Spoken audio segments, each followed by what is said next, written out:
ಒಬ್ಳೆ ಕೂತ್ಕೊಂಡು ಏನ್ ಮಾಡ್ತಿದ್ಯಾ? ಏನಿಲ್ಲ ಕಣೆ, ಸುಮ್ಮನೆ ಕೂತ್ಕೊಂಡು ಮಕ್ಳ ಫೋಟೋ ನೋಡ್ತಿದ್ದೆ ಅಷ್ಟೇ. ಮಕ್ಳ ನಗು ಎಷ್ಟು ನಿಷ್ಕಲ್ಮಶ ಅಲ್ವಾ? ಒಂಚೂರು ಸ್ವಾರ್ಥ ಇರಲ್ಲ, ಒಳಗೊಂದು ಹೊರಗೊಂದು ಇರಲ್ಲ. ಮಕ್ಕಳಲ್ಲಿ ಮಾತ್ರ ಈ ಥರ ನಗು ಇರೋದಕ್ಕೆ ಸಾಧ್ಯ ಅನ್ಸುತ್ತೆ. ಯಾವ ಮಾತ್ರೆ ತಗೊಂಡೆ ಗೀತಾ? ಮಗುವಿನ ಕನ್ಸಲ್ಲಿ ಯಾವಾಗ್ಲೂ ತಗೋಬೇಕಾಗಿರೋ ಮಾತ್ರೆ ನೀಗ್ ತಗೊಂಡ್ಯಾ?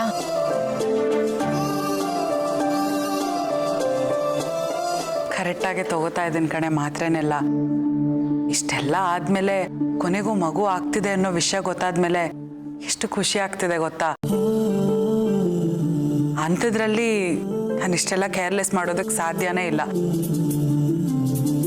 ಮಧ್ಯರಾತ್ರಿ ನಿದ್ದೆಲಿ ಎಬ್ಬಸ್ಬಿಟ್ಟು ನನ್ನನ್ನು ಯಾವ ಹೊತ್ತಿಗೆ ಯಾವ ಮಾತ್ರೆ ತಗೋಬೇಕು ಅಂತ ಕೇಳಿದ್ರು ತೊದಲ್ಕೊಂಡೇ ಹೇಳ್ಬಿಡ್ತೀನೇನೋ ಎಲ್ಲ ಕರೆಕ್ಟಾಗೆ.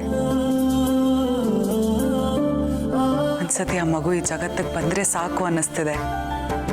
ನಾನು ಕಾಯ್ತಾ ಇದ್ದೀನಿ ತುದಿಗಾಲಲ್ಲಿ ನಿಂತು. ತಾಯಿ ಆಗೋದಕ್ಕೆ ಎಲ್ಲ ತಯಾರಿನೂ ಮಾಡ್ಕೊಂಡಿದ್ದೀನಿ. ನಮ್ಮ ಮನೆಗೊಂದು ಪುಟ್ಟ ಗೆಸ್ಟ್ ಬರ್ತಾ ಇದೆ. ನೀನು ಹುಷಾರಾಗಿರ್ಬೇಕು ಗೀತಾ. ಆಗಾಗ ಚೆಕಪ್ಗೆ ಹೋಗ್ತಾ ಇರ್ಬೇಕು. ಅದ್ ಸರಿ, ನೀ ಚೆಕಪ್ಗೆ ಹೋಗಿದ್ದಾ? ಹ್ಞೂ ಕಣೆ, ಎಲ್ಲ ಮಾತ್ರೆನೂ ಕರೆಕ್ಟಾಗಿ ಟೈಮಿಗೆ ತಗೋತಾ ಇದ್ದೀನಿ. ಚೆಕಪ್ಪು ಕರೆಕ್ಟಾಗಿ ಮಾಡಿಸ್ಕೊತಾ ಇದ್ದೀನಿ. ಮಗು ಆದರೆ ಏನು ಚೆನ್ನಾಗಿರುತ್ತಲ್ಲ. ಆ ಪುಟ್ಟ ಮಗುನ ಈ ಕೈಯಲ್ಲಿ ಎತ್ಕೊಂಡು ಹೆಗಲ ಮೇಲೆ ಮಲಗಿಸ್ಕೋಬೇಕು. ಆ ಸ್ಪರ್ಶದಲ್ಲಿ ಸ್ವರ್ಗ ಇರುತ್ತೆ. ಮಗು ಜೋರಾಗಿ ಅಳ್ತಿದ್ರೆ ಅದಕ್ಕೆ ಹಾಲು ಕುಡಿಸಿ ಸಮಾಧಾನ ಮಾಡಿಸಿ ನಿದ್ದೆ ಮಾಡಿಸ್ಬೇಕು. ಒಳ್ಳೆ ನಿದ್ದೆ ಮಾಡ್ತಿದ್ದಾಗ ಅದಕ್ಕೆ ಕನ್ಸು ಬಿದ್ದಂಗಾಗಿ ನಗಬೇಕು. ಆ ನಗು ನೋಡಿದಾಗ ತಾಯಿ ಆಗಿದ್ದಕ್ಕೂ ಸಾರ್ಥಕ ಅಂತ ಅನ್ಸುತ್ತೆ ಕಣೆ. ಆ ದಿನಗಳಿಗೋಸ್ಕರ ಕಾಯ್ತಾ ಇದ್ದೀನಿ.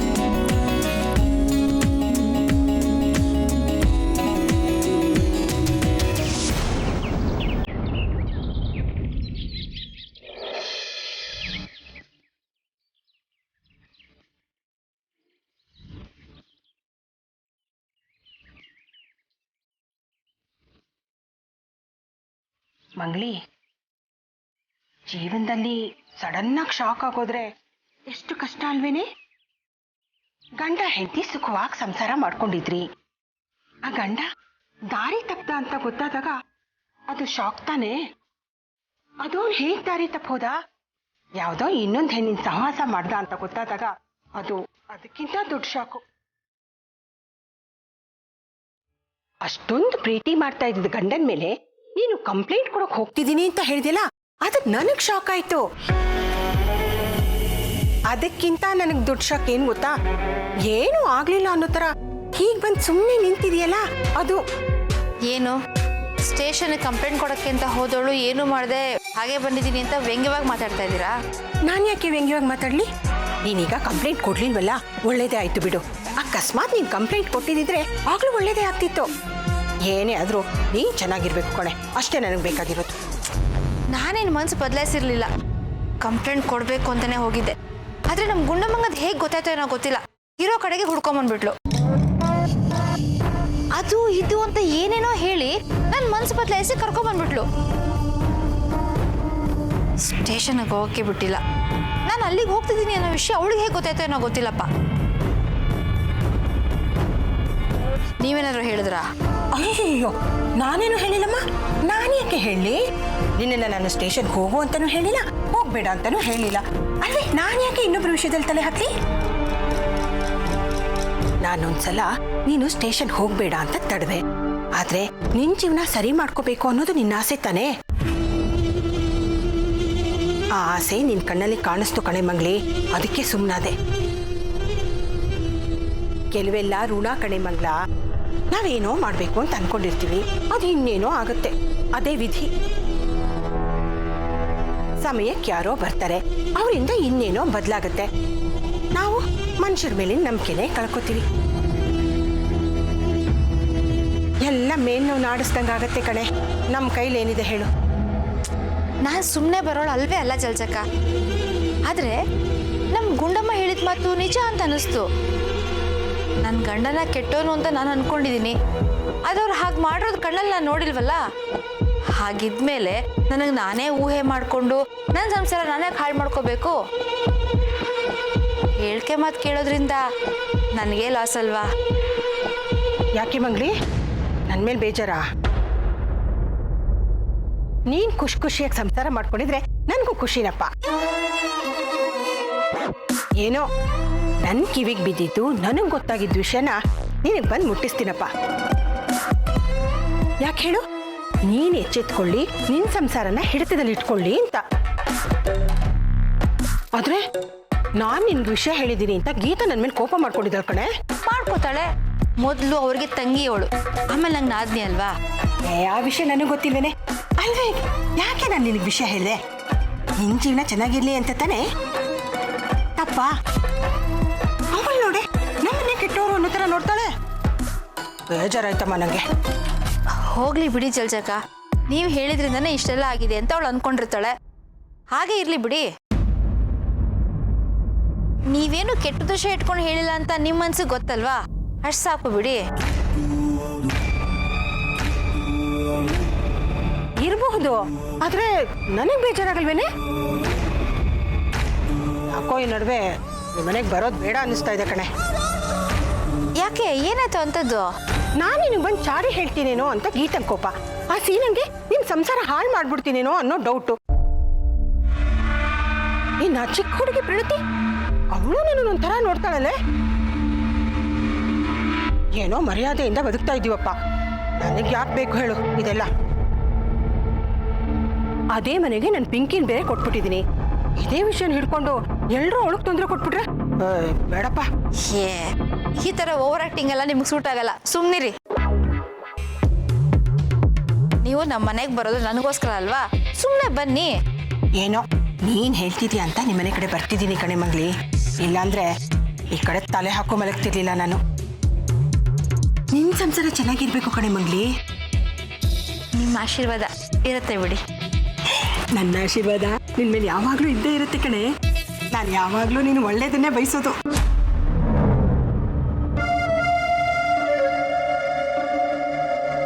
ಏನು ಯೋಚನೆ ಮಾಡ್ತಿದ್ದೀರಾ? ಏನಿಲ್ಲಪ್ಪ.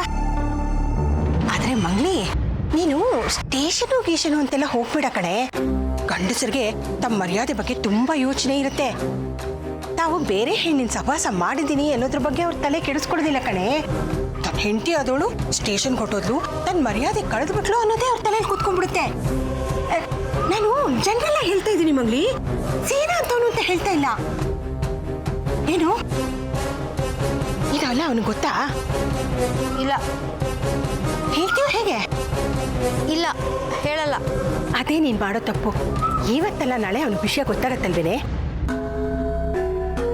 ಯಾರಿಂದನೋ ಅವನ ವಿಷಯ ಗೊತ್ತಾದ್ರೆ ಸಿಕ್ಕಾಪಟ್ಟೆ ಕೋಪ ಮಾಡ್ಕೋತಾನೆ. ಅದಕ್ಕೆ ಬದಲು ನೀನೇ ಅವನ ವಿಷಯ ಹೇಳಿ ಸಾರಿ ಕೇಳ್ಬಿಡು.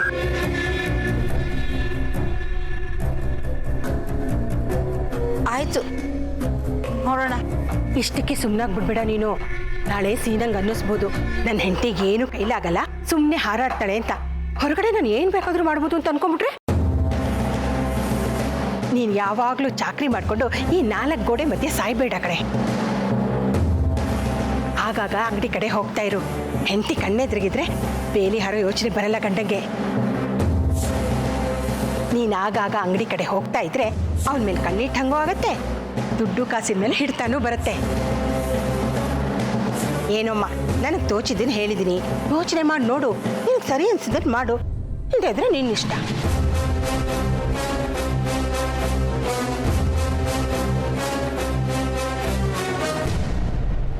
ನೀನ್ ಪ್ರೆಗ್ನೆಂಟ್ ಆಗಿರೋದು ಮನೆಯವ್ರು ಎಲ್ರಿಗೂ ಖುಷಿ ಕೊಡೋ ವಿಷಯನೇ.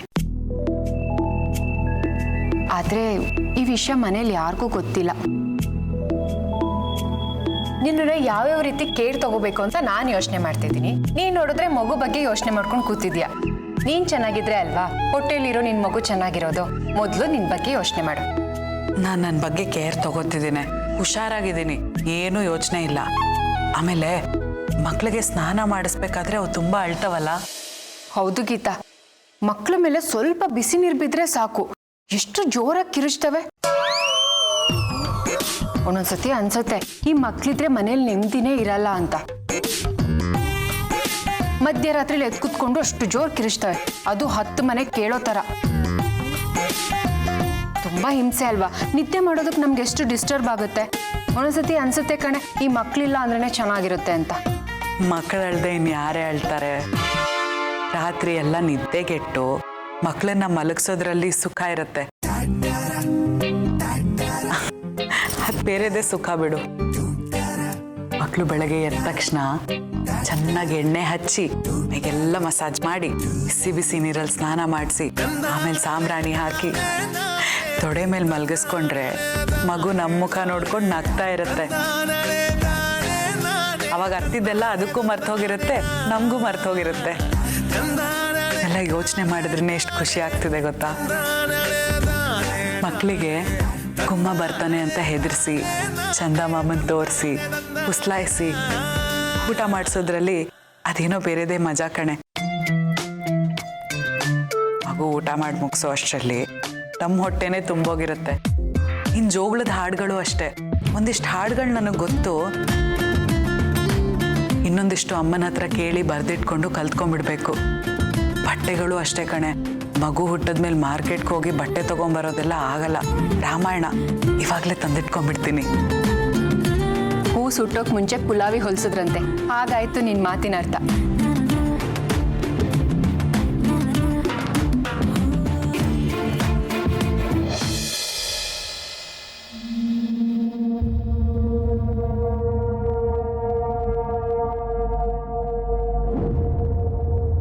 ಬೇಗ ತಿನ್ರಿ, ಟೈಮ್ ಆಗ್ತಿದೆ, ಹೊರಡೋಣ. ಇಲ್ಗೋ ಹೊರಟಿರಾಗಿದೆ, ಇಲ್ಗ ಡ್ರಾಪ್ ಮಾಡ್ಬೇಕಾ? ಅಂಗಡಿಗೆ ಡ್ರಾಪ್ ಮಾಡಿ ಮತ್ತೆ ವಾಪಸ್ ಬರ್ತಾ ಕರ್ಕೊಂಡು ಬನ್ನಿ. ಅಲ್ಲೂ ಇಲ್ಲೂ ಓಡಾಡ್ಕೊಂಡು ಕಾಲ ತಳ್ಬಿಡ್ತೀನಿ. ಮನೇಲಿ ಕೆಲಸ, ಆಚೆ ಕಡೆ ಕೆಲಸ, ಸ್ವಲ್ಪ ಸ್ಟ್ರೈನ್ ಆಗತ್ತೆ, ಆದ್ರೂ ಪರವಾಗಿಲ್ಲ, ಅಡ್ಜಸ್ಟ್ ಮಾಡ್ಕೋತೀನಿ. ಬನ್ನಿ. ಏನು ಇಂಡೈರೆಕ್ಟ್ ಆಗಿ ಅಂಗಡಿಗೆ ಬರ್ತೀನಿ ಅಂತ ಹೇಳ್ತಿದ್ಯಾ? ಇಂಡೈರೆಕ್ಟ್ ಆಗಲ್ಲ, ಡೈರೆಕ್ಟ್ ಆಗಿ ಹೇಳ್ತಾ ಇದ್ದೀನಿ. ಯಾಕೆ? ನಾನು ಅಂಗಡಿಗೆ ಬಂದ್ರೆ ವ್ಯಾಪಾರ ಆಗಲ್ವಾ ಅಥವಾ ಗಿರಾಕಿಗಳು ಬರಲ್ವಾ? ವ್ಯಾಪಾರ ಗಿರಾಕಿ ಪ್ರಶ್ನೆ ಅಲ್ಲ, ಇದಕ್ಕಿದ್ದಾಗ ಅಂಗಡಿಗೆ ಬರ್ತೀನಿ ಅಂತ ಹೇಳ್ತಿದ್ಯಲ್ಲ, ಏನು ವಿಷಯ? ರೀ, ಇದು ಜೀವನ, ಯಾವಾಗ ಏನ್ ಬೇಕಾದ್ರೂ ಆಗ್ಬೋದು. ಯಾವ್ದು ಸರಿ ಅನ್ಸುತ್ತೋ ಅದನ್ನ ತಕ್ಷಣ ಮಾಡಬೇಕು, ಯಾವ್ದು ತಪ್ಪು ಅನ್ಸುತ್ತೋ ಅದ್ರ ಬಗ್ಗೆ ಸ್ವಲ್ಪ ಯೋಚನೆ ಮಾಡಬೇಕು. ಬನ್ನಿ ಬನ್ನಿ, ಅಂಗಡಿಗೆ ಹೋಗೋಣ. ನನಗೆ ದಿನಸಿ ಲಿಸ್ಟ್ ಕೊಟ್ಬಿಡಿ, ಯಾವ್ದಾವ್ದು ಎಷ್ಟೆಷ್ಟು ರೇಟ್ ಅಂತ. ನೀನು ವಿಷಯನ ಎಲ್ಲೆಲ್ಗೋ ತೊಗೊಂಡು ಹೋಗ್ಬೇಡ. ನೀನು ಏನೇ ಹೇಳಿದ್ರು ನಾನು ಅಂಗಡಿಗೆ ಕರ್ಕೊಂಡು ಹೋಗಲ್ಲ. ದಿನಸಿ ರೇಟ್ಗಳು ನಿನಗೆ ಗೊತ್ತಾಗಲ್ಲ, ಬರ್ತೀನಿ. ರೀ, ಮನೇಲಿ ಇಷ್ಟೆಲ್ಲ ಕೆಲಸ ಇದ್ಕೊಂಡು ಅಂಗಡಿಗೂ ಬಂದು ನಿಮ್ಗೆ ಹೆಲ್ಪ್ ಮಾಡ್ತೀನಿ ಅಂತ ಹೇಳ್ತಾ ಇದ್ದೀನಿ. ಖುಷಿ ಪಡ್ಬೇಕಲ್ವಾ? ಅದಕ್ಕೆ ಯಾಕೆ ಮುಖ ಸಿಂಡಿಸ್ಕೊತಿದ್ದೀರಾ? ಬನ್ನಿ ಹೋಗೋಣ. ಬರ್ತೀನಿ, ಹೆಲ್ಪ್ ಮಾಡ್ತೀನಿ ಅಂದ್ರೆ ಖುಷಿಯಿಂದ ಕರ್ಕೊಂಡು ಹೋಗ್ಬೇಕು. ಹೀಗೆ ಮುಖ ಉದಿಸ್ಕೊಂಡು ಬೇಡ ಅನ್ಬಾರ್ದು. ಏನು, ನಾನು ಬಂದ್ರೆ ವ್ಯಾಪಾರ ಚೆನ್ನಾಗಾಗಲ್ಲ ಅಂತನಾ? ನೋಡು, ಇದು ಲಾಕ್ಡೌನ್ ಟೈಮ್, ವ್ಯಾಪಾರ ಮುಕ್ಕಾಲು ನಿಂತೋಗಿದೆ. ಅಂಗಡಿಯಲ್ಲಿ ಆಳುಗಳಿದ್ದಾರೆ, ಅವ್ರಿಗೆ ಕೆಲಸ ಇಲ್ಲ. ಭಾಳ ದಿನದಿಂದ ಅಂಗಡಿಯಲ್ಲಿ ಕೆಲಸ ಮಾಡ್ತಿದ್ದಾರೆ ಅಂತ ಅವ್ರನ್ನ ಇಟ್ಕೊಂಡಿದ್ದೀನಿ. ಅವ್ರಿಗೆ ಕೆಲಸ ಇಲ್ಲ ಅಂದಮೇಲೆ ನೀನು ಬಂದು ಏನು ಮಾಡ್ತೀಯಾ? ಅಂಗಡಿ ಮುಂದೆ ನಿಂತ್ಕೊಂಡು ಖಾಲಿ ರೋಡ್ ನೋಡ್ಕೊಂಡಿರೋದು ಬದಲು ಮನೆಯಲ್ಲೇ ಇದ್ದು ಮನೆ ಕೆಲಸ ಮಾಡ್ಕೊಂಡು ಇರು. ಯಾಕ್ರಿ ತಡಿತಾ ಇದ್ದೀರಾ? ನಾನು ಒಬ್ಳೆ ಮನೇಲಿ ಕುತ್ಕೊಂಡು ಏನು ಮಾಡಲಿ? ನಾನು ಬರ್ತೀನಿ. ಇಷ್ಟು ದಿನ ಮನೇಲಿದ್ದು ಏನು ಮಾಡ್ತಿದ್ದೋ ಅದನ್ನೇ ಮಾಡು. ಅದೇ ನೆಲ ಒರೆಸ್ಕೊಂಡು ಸಾರಿಸ್ಕೊಂಡು ಇದ್ಬಿಡ್ತೀನಿ ಬಿಡಿ. ಪ್ರಪಂಚ ನೋಡೋದು ಬೇಡವಾ? ವ್ಯವಹಾರ ತಿಳ್ಕೊಳ್ಳೋದು ಬೇಡವಾ? ಪಾಪ ಅಂಗಡಿಯಲ್ಲಿ ಒಬ್ಬರೇ ಕೂತಿರ್ತೀರಾ, ನಾನು ಬಂದರೆ ನಿಮ್ಗೆ ಹೆಲ್ಪ್ ಆಗತ್ತಲ್ವಾ? ಕೈ ತೆಗೆ ಕೈ. ಇಷ್ಟು ದಿನ ನೀನು ಹೆಲ್ಪ್ ತಗೊಂಡಿಲ್ಲ, ಇನ್ನು ಮುಂದೆ ನನಗೆ ಬೇಕಾಗಿಲ್ಲ. ಹೌದು, ಅಂಗಡಿಗೆ ಬರ್ತೀನಿ ಅಂತ ಇಷ್ಟೊಂದು ಬಲವಂತ ಮಾಡ್ತಿದೆಯಲ್ಲ, ಇದರಿಂದ ಏನೋ ವಿಷಯ ಇದ್ದಾಗಿದೆ. ಹೇಳು, ಏನು ವಿಷಯ? ಏನೂ ಇಲ್ಲ. ಲೇ, 13 ವರ್ಷದಿಂದ ನಿನ್ನ ಜೊತೆ ಹೆಣಗ್ತಾ ಇದ್ದೀನಿ. ನೀನು ಹೇಗೆ ಅಂತ ನನಗೆ ಗೊತ್ತಿಲ್ಲನೇ. ಯಾವ ವಿಷಯಕ್ಕೆ ಹೇಗೆ ಪೀಠಿಕೆ ಆಗ್ತೀಯ ಅಂತ ನನಗೆ ಗೊತ್ತು. ನಿನ್ನ ಮನಸ್ಸಲ್ಲಿರೋದೇ ಬೇರೆ, ನಿನ್ನ ಬಾಯಲ್ಲಿ ಆಡೋ ಮಾತೇ ಬೇರೆ. ಹೇಳು, ಏನು ವಿಷಯ ಹೇಳು. ನಾನು ಬರೀ ಅಂಗಡಿಗೆ ಬರ್ತೀನಿ ಅಂತ ಅಷ್ಟೇ ಹೇಳಿದ್ದು. ಅದಕ್ಕೆ ಯಾಕೆ ಇಷ್ಟೆಲ್ಲ ಮಾತು? ಬೇಕು, ಯಾಕಂದರೆ ನಿನ್ನ ತಲೆಯಲ್ಲಿ ಇನ್ನೂ ಅನುಮಾನ ಇದೆ. ಅದಕ್ಕೆ ನನ್ನ ಜೊತೆ ಅಂಗಡಿಗೆ ಬರ್ತೀನಿ ಅಂತ ಹೇಳ್ತಿದ್ಯಾ ಅಲ್ವಾ? ನಾನೇನು ಹಾಗಂದಿಲ್ಲ. ಕುಂಬಳಕಾಯಿ ಕಳ್ಳ ಅಂದರೆ ನೀವ್ಯಾಕೆ ಹೆಗಲ್ ಮುಟ್ಟು ನೋಡ್ಕೋತೀರಾ? ನೀನೇ ತಾನೇ ನನ್ನ ಹೆಗಲ ಮೇಲೆ ಕುಂಬಳಕಾಯಿ ಇಟ್ಟಿದ್ದು. ಅದು ಇದೆಯೋ ಬಿದ್ದೋಗಿದೆಯೋ ಅಂತ ಮುಟ್ಟು ನೋಡ್ಕೋತಾ ಇದ್ದೀನಿ. ಅನುಮಾನದ ಕುಂಬಳಕಾಯಿನ ನನ್ನ ಹೆಗಲಿಗೆ ಇಟ್ಟಿದ್ದು ನೀನೇ ಅಲ್ವಾ? ಅನುಮಾನ ಇತ್ತು, ಇವಾಗೇನಿಲ್ಲ ರೀ ಅನುಮಾನ. ಮನೆಯಲ್ಲಿ ಒಬ್ಳಿಗೆ ಬೋರ್ ಆಗತ್ತಲ್ವಾ, ಅದಕ್ಕೆ ಬಂದರೆ ನಿಮಗೂ ಹೆಲ್ಪ್ ಆಗುತ್ತೆ ಅಂತ ಕೇಳಿದ್ನಪ್ಪ. ಒಬ್ಳೇ ನೀನು ಎಲ್ಲೇ ಇರ್ತೀಯಾ? ಜೊತೆಲಿ ಪ್ರಣತಿ ಇರ್ತಾಳಲ್ಲ, ಅವಳ ಜೊತೆ ಮಾತಾಡು. ಬೋರಾದರೆ ಪಕ್ಕದ ಮನೆ ಬಾಯಿ ಬಡ್ಕಿ ಜಲ್ಜಕ್ಕ ಇದ್ದಾಳಲ್ಲ, ಅವಳ ಜೊತೆ ಮಾತಾಡು. ಆರಾಮಾಗಿ ಮನೆಯಲ್ಲೇ ರೆಸ್ಟ್ ತಗೋ. ಇದೇ ಕೊನೆ ಮಾತಾ? ನಾನು ಬರಬಾರ್ದಾ? ಕರೆಕ್ಟಾಗಿ ಅರ್ಥ ಮಾಡ್ಕೊಂಡಿದ್ಯಾ. ಬರಬೇಡ, ಇಲ್ಲೇ ಬಿದ್ದಿರು. ಸರಿ, ನಾನು ಬರಬಾರ್ದಲ್ವಾ? ಪ್ರಣತಿನ ಕರ್ಕೊಂಡು ಹೋಗಿ. ಏನು, ನಿನಗೆ ಬರಬೇಡ ಅಂದಿದ್ದಕ್ಕೆ ಅವಳು ನನ್ನ ಜೊತೆ ಕಳಿಸ್ತಿದ್ಯಾ ಕಾವಲ್ಗ? ನಾನೇನು ಆ ಉದ್ದೇಶದಿಂದ ಹೇಳಿಲ್ಲ, ನೀವೇ ಹಾಗೆ ಅರ್ಥ ಮಾಡ್ಕೊತಿರೋದು. ಜಾಸ್ತಿ ಮಾತಬೇಡ. ನೀನು ಪ್ರೀತಿಯಿಂದ ನನ್ನ ಜೊತೆ ಅಂಗಡಿಗೆ ಬರ್ತೀನಿ ಅಂದಿದ್ರೆ ಖಂಡಿತ ಕರ್ಕೊಂಡು ಹೋಗ್ತೀನಿ. ಆದರೆ ಈಗ ನೀನು ಬರ್ತೀನಿ ಅಂತಿರೋದು ನನ್ನ ಮೇಲಿರೋ ಅನುಮಾನದಿಂದ. ನನ್ನನ್ನು ಕಾವಲು ಕಾಯೋಕ್ಕೆ ನೀನು ಅಂಗಡಿಗೆ ಬರೋದು ಬೇಕಾಗಿಲ್ಲ. ಮನೆಯಲ್ಲೇ ಬಿತ್ತಿರು.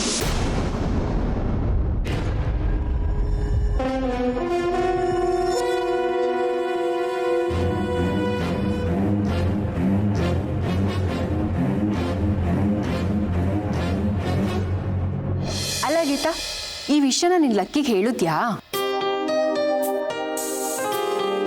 ಇನ್ನೂ ಹೇಳಿಲ್ಲ. ನೋಡು ಗೀತಾ, ಮತ್ತೆ ತಪ್ಪು ಮಾಡ್ತಿದ್ಯಾ ನೀನು. ಮಗುವಿನ ತಂದೆ ಅವ್ರಿಗೆ ವಿಷಯ ಗೊತ್ತಾಗೋದು ಬೇಡ್ವಾ? ಲಕ್ಕಿ ಅವ್ರಿಗೆ ಮಗು ಬಗ್ಗೆ ಯಾವಾಗ ಹೇಳ್ಬೇಕು ಅನ್ಕೊಂಡಿದ್ಯಾ? ಮಗು ಹುಟ್ಟಿದ್ಮೇಲೆ ಹೇಳ್ಬೇಕು ಅನ್ಕೊಂಡಿದ್ಯೋ ಹೇಗೆ? ಜೋಕ್ ಕೆಟ್ಟದಾಗಿತ್ತು, ತಮಾಷೆ ಮಾಡಬೇಡ್ವೆ.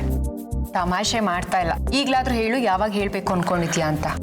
ಫೈನಲ್ಸ್ಗೆ ಅಂತ ಲಕ್ಕಿಯವ್ರು ಪ್ರಾಕ್ಟೀಸಲ್ಲಿ ಬ್ಯುಸಿ ಆಗಿದ್ದಾರೆ. ಇವಾಗ ಹೇಳಿದ್ರೆ ಸುಮ್ಮನೆ ಅವ್ರಿಗೂ ಡಿಸ್ಟರ್ಬ್ ಆಗುತ್ತೆ. ಅವ್ರು ಒಂದ್ಸತಿ ಫೈನಲ್ ಮ್ಯಾಚಲ್ಲಿ ಗೆದ್ದು ಕಪ್ ತಗೊಂಡು ಮನೆಗೆ ಬರಲಿ. ಆಗ ಅವ್ರ ಕಣ್ಣಲ್ಲಿ ಎರಡೆರಡು ಸಂತೋಷ ಕಾಣ್ಬೋದು. ಒಂದು ಅವ್ರ ಆಟದಲ್ಲಿ ಗೆದ್ಕೊಂಡು ಬಂದಿದ್ದು, ಇನ್ನೊಂದು ಆಡೋ ಮಗು ಅವ್ರ ಮನೆಗೆ ಬರ್ತಾ ಇರೋದು. ಮಗುವಿನ ಬಗ್ಗೆ ತುಂಬಾ ಆಸೆ ಇಟ್ಕೊಂಡಿದ್ಯಲ್ಲ ನೀನು. ಜೊತೆಗೆ ಲಕ್ಕಿಗೆ ಹೇಳ್ಬೇಕು ಅನ್ಕೊಂಡಿರೋ ಸಮಯನೂ ಕೂಡ ಕರೆಕ್ಟ್ ಆಗಿದೆ. ಆಮೇಲೆ ಇನ್ಮೇಲೆ ನೀನು ಹುಷಾರಾಗಿ ಓಡಾಡಬೇಕು. ಭಾರವಾದ ವಸ್ತುನ ಯಾವುದೂ ಎತ್ತಬಾರ್ದು. ಗೀತಾ, ನಾನು ನಿನ್ಗೊಂದು ವಿಷಯ ಹೇಳಬೇಕು, ಆದರೆ ನೀನು ಬೇಜಾರು ಮಾಡ್ಕೋಬಾರ್ದು. ಇಲ್ಲ ಕಣೆ, ಏನು ಅಂತ ಹೇಳು. ಎಲ್ಲಿಟ್ಬಿಟ್ಟೇಕಿ? ಎಲ್ಲಿ ಹುಡ್ಕೋದ್ರು ಸಿಗ್ತಾ ಇಲ್ವಲ್ಲ.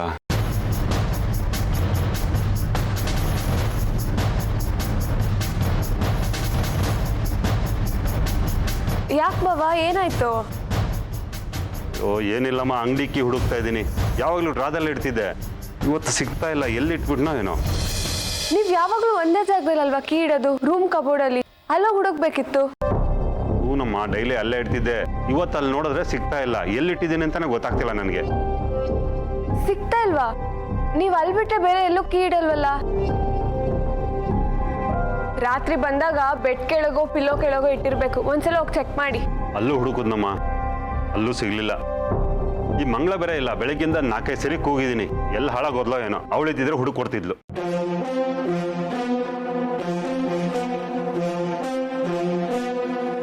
ಅದು ನೀನು ನಿಮ್ಮ ಅಣ್ಣನ ಫ್ಯಾಮಿಲಿ ಬಗ್ಗೆ ಜಾಸ್ತಿ ಟೆನ್ಷನ್ ತಗೋಬೇಡ. ಈ ಟೈಮಲ್ಲಿ ಟೆನ್ಷನ್ ತಗೋಬಾರ್ದು ಗೀತಾ. ಏನು ಗೊತ್ತಾ, ನನ್ನ ಕನಸಲ್ಲಿ ನಿನಗೆ ಅಬಾರ್ಷನ್ ಆಗಿತ್ತು. ಅದಕ್ಕೆ ಹೇಳ್ತಾ ಇದ್ದೀನಿ.